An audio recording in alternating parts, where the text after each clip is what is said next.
ಎಲ್ಲ ಎಲ್ಲರಿಗೂ ನಮಸ್ಕಾರ. ಇವತ್ತು ನಾವು second PUC syllabus on children ಎಂಬ ಪದ್ಯವನ್ನು ಅರ್ಥ ತಿಳ್ಕೊಳ್ಳೋಣ. ಈ ಪದ್ಯವು ತಂದೆ ತಾಯಿಯರಿಗೆ ಮಕ್ಕಳ ಬಗ್ಗೆ ಬುದ್ಧಿಮಾತನ್ನು ಹೇಳುತ್ತದೆ. ಇದನ್ನು ಬರೆದವರು ಖಲೀಲ್ ಗಿಬ್ರಾನ್ ಎಂದು. ಈಗ ಅವರ ಗುರುತು ಪರಿಚಯ ಮಾಡಿಕೊಳ್ಳೋಣ. ಇವರ ಪೂರ್ತಿ ಹೆಸರು ಜುಬ್ರಾನ್ ಖಲೀಲ್ ಗಿಬ್ರಾನ್. ಇವರನ್ನು ಶಾರ್ಟ್ ಫಾರ್ಮ್ ಆಗಿ ಖಲೀಲ್ ಗಿಬ್ರಾನ್ ಎಂದು ಕರೆಯುತ್ತಾರೆ. ಇವರ ಜನನ 6 ಜನವರಿ 1883 ಬಶೀರ್ ಇನ್ ಲೆಬನಾನ್ ಅಲ್ಲಿ ಜನನವನ್ನು ಪಡೆಯುತ್ತಾರೆ. ಮತ್ತು ಇವರ ತಂದೆ ಖಲೀಲ್ ಗಿಬ್ರಾನ್ ಮತ್ತು ತಾಯಿ ಕಮೀಲಾ ಗಿಬ್ರಾನ್. ಇವರು ನ್ಯಾಷನಾಲಿಟಿ ಬಂದು ಅಮೇರಿಕನ್. ಇವರ ಮರಣ ಅತಿ ಚಿಕ್ಕ ವಯಸ್ಸಿನ 48 ವಯಸ್ಸಿನಲ್ಲಿ ಇವರು ಮರಣ ಹೊಂದುತ್ತಾರೆ. 10 ಏಪ್ರಿಲ್ 1931. ಇವರ ಆರೋಗ್ಯ ಸಮಸ್ಯೆಯಿಂದ 48 ವಯಸ್ಸಿಗೆ ಮರಣ ಹೊಂದುತ್ತಾರೆ ಸೆಂಟ್ ವಿನ್ಸೆಂಟ್ ಹಾಸ್ಪಿಟಲ್ನಲ್ಲಿ. ಅದಕ್ಕೂ ಟೈಮ್ ವೇಸ್ಟ್ ಮಾಡಿದೆ ನಾವು ಇವಾಗ ಬೇಗ ಪದ್ಯನ ಅರ್ಥ ಮಾಡ್ಕೊಳ್ಳೋಣ. ಅದಕ್ಕೂ ಮೊದಲು ಇನ್ನೂ ಯಾರ್ಯಾರು ಸಬ್ಸ್ಕ್ರೈಬ್ ಆಗಿಲ್ಲ ಬೇಗ ನನ್ನ ಚಾನಲ್ಗೆ ಸಬ್ಸ್ಕ್ರೈಬ್ ಆಗಿ. ಬನ್ನಿ ಪದ್ಯ ಅಂತ ತಿಳ್ಕೊಳ್ಳೋಣ. Your children are not your children. They are the sons and daughters of life's longing for itself. They come through you but not from you. And through they are with you yet they belong not to you. ಕವಿಯು ಹೇಳ್ತಾರೆ, ನಿಮ್ಮ ಮಕ್ಕಳು ನಿಮ್ಮ ಮಕ್ಕಳಲ್ಲ, ಅವರು ಜೀವನದ ಪ್ರೀತಿಯ ಪುತ್ರರು ಪುತ್ರಿಯರು ಆಗಿದ್ದಾರೆ. ಅವರು ನಮ್ಮ ಮೂಲಕ ಬರುತ್ತಾರೆ ಹೊರತು ನಮ್ಮಿಂದಲ್ಲ. ಮಕ್ಕಳ ತಂದೆ ತಾಯಿಯರ ಜೊತೆ ಇರುತ್ತಾರೆ ಹೊರತು ತಂದೆ ತಾಯಿಗಳಿಗೆ ಸೇರಿದವರಲ್ಲ. ತಂದೆ ತಾಯಿ ಮಕ್ಕಳಿಗೆ ಪ್ರೀತಿ ವಾತ್ಸಲ್ಯ ನೀಡಬಹುದು, ಆದರೆ ಅವರ ಚಿಂತನೆಗಳ ಮನಸ್ಥಿತಿಯನ್ನು ಕೊಡಲು ಸಾಧ್ಯವಿಲ್ಲ. ಮಕ್ಕಳು ತಮ್ಮದೇ ಆದ ಯೋಚನೆಗಳನ್ನು ಹೊಂದಿದ್ದಾರೆ. ಯಾಕಂದರೆ ಎಲ್ಲರಿಗೂ ಡಿಫ್ರೆಂಟ್ ಮೈಂಡ್ಸೆಟ್ ಇರುತ್ತೆ.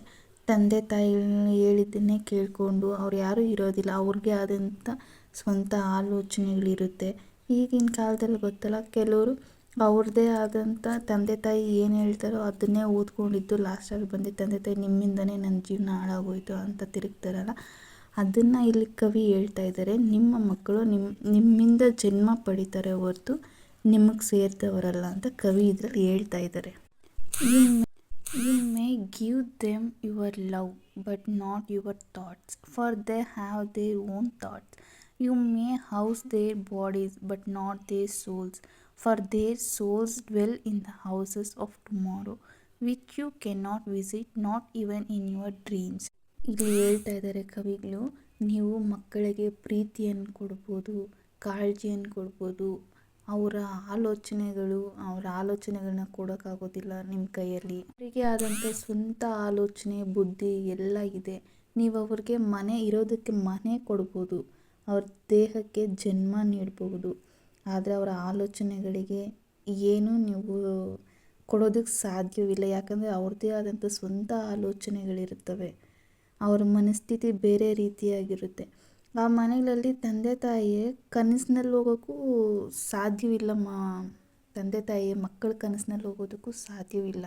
ಅವರಿಗೆ ನಮ್ಮ ಮನೇಲಿರೋದಕ್ಕೆ ನಾವು ಜಾಗ ಕೊಟ್ಟಿರ್ತೀವಿ, ಅವರು ಕನಸಿನ ಮನೆ ಬೇರೆ ಆಗಿರುತ್ತೆ. ಅವರು ಬೇರೆ ಮನೆ, ನಾಳೆ ಅವರು ಬೇರೆ ಮನೆ ಕಟ್ಕೊಂಡು ಹೋಗ್ಬೋದಿಲ್ಲ, ಅವ್ರದ್ದೇ ಆದಂಥ ಕನಸಿನ ಮನೆಯಲ್ಲಿ ಹೋಗ್ಬೋದು. ಅವರು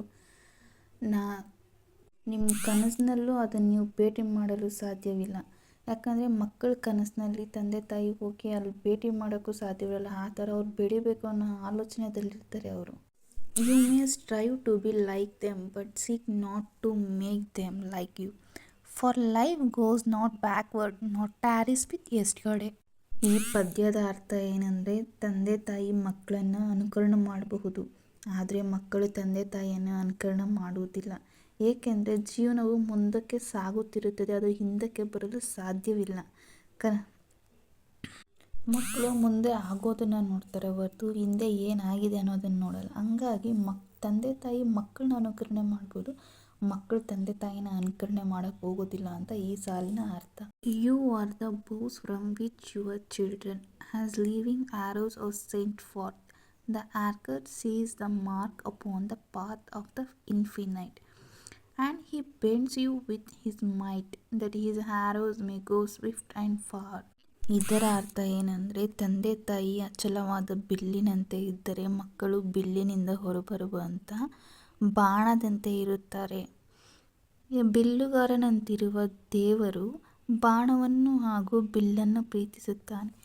ದೇವರು ಬಿಲ್ಲನ್ನು ಪ್ರೀತಿಸ್ತಾನೆ, ಯಾಕಂದರೆ ಬಿಲ್ಲಿಲ್ಲ ಅಂದರೆ ಬಾಣ ಮುಂದಕ್ಕೆ ಹೋಗೋದೇ ಇಲ್ಲ.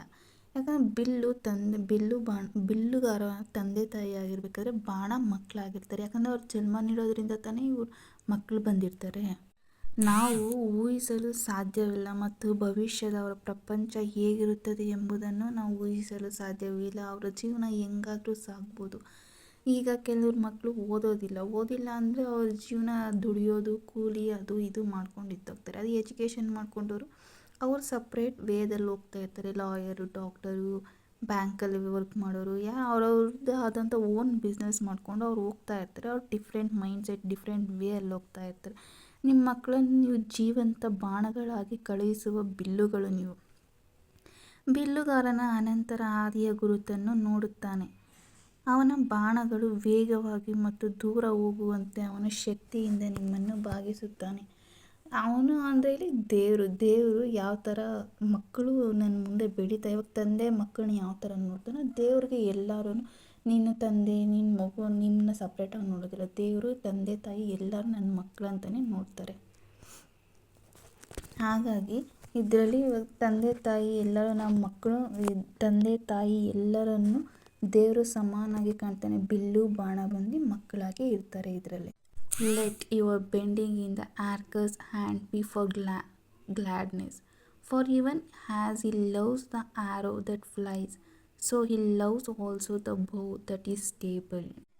ಈಗ ಬಿಲ್ಲುಗಾರನ ಕೈಯಲ್ಲಿ ನೀನು ಬಾಗುವುದು ಸಂತೋಷಕ್ಕಾಗಿ ಇರಲಿ, ಏಕೆಂದರೆ ಅವನು ಹಾರುವ ಬಾಣವನ್ನು ಪ್ರೀತಿಸುವಂತೆಯೇ ಸ್ಥಿರವಾಗಿರುವ ಬಿಲ್ಲನ್ನು ಪ್ರೀತಿಸುತ್ತಾನೆ. ಈ ನೋವಿನ ಮೂಲಕ ಸಂತೋಷವನ್ನು ಕೊಂಡುಕೊಳ್ಳಲು ಎಂತಹ ಸುಂದರವಾದ ಜ್ಞಾಪನೆ, ಏಕೆಂದರೆ ನಾವು ಮತ್ತು ನಮ್ಮ ಮಕ್ಕಳು ಸ್ವರ್ಗದಿಂದ ಪ್ರೀತಿಸಲ್ಪಟ್ಟಿದ್ದೇವೆ ಮತ್ತು ಬಲವಾಗಿರಲು, ಏಕೆಂದರೆ ನಮ್ಮ ದೃಢತೆಯು ನಮ್ಮ ಮಕ್ಕಳಿಗೆ ಹಾರಲು ಸಹಾಯ ಮಾಡುತ್ತದೆ. ಈ ಭಾಷೆ ಮತ್ತು ಮುಂತಾದ ಎಲ್ಲವನ್ನು ಕಲಿಯಲು ನಮ್ಮ ಮಕ್ಕಳಿಗೆ ಆಸರೆಯಾಗಿ ನೀಡುತ್ತದೆ. ಅದನ್ನು ನಾವು ಅವರು ಮುಂದಕ್ಕೆ ಹೋಗೋದಕ್ಕೆ ದಾರಿ ನೀಡಬೇಕು ಹೊರತು ನಾವೇ ಅವ್ರಿಗೆ ಅಡ್ಡಗಾಲಾಗಿರಬಾರ್ದು ಅಲ್ವಾ. ನಮ್ಮ ಮಕ್ಕಳು ಅನನ್ಯ ವೈಯಕ್ತಿಕ ಮನುಷ್ಯರು. ಅವರೊಂದಿಗೆ ನಾವು ಕಾಗುಣಿತಕ್ಕಾಗಿ ಮಾತ್ರ ಒಟ್ಟಿಗೆ ಇರುತ್ತೇವೆ. ನಾವು ನೋಡಲು ಸಾಧ್ಯವಾಗುವುದಕ್ಕಿಂತ ಕೆಲವು ಅಡಿಗಳಷ್ಟು ದೂರದಲ್ಲಿ ಚಕ್ರವನ್ನು ಸಾರಿಸಲು ನಮ್ಮ ಮಕ್ಕಳು ಸಹಾಯ ಮಾಡುತ್ತಾರೆ.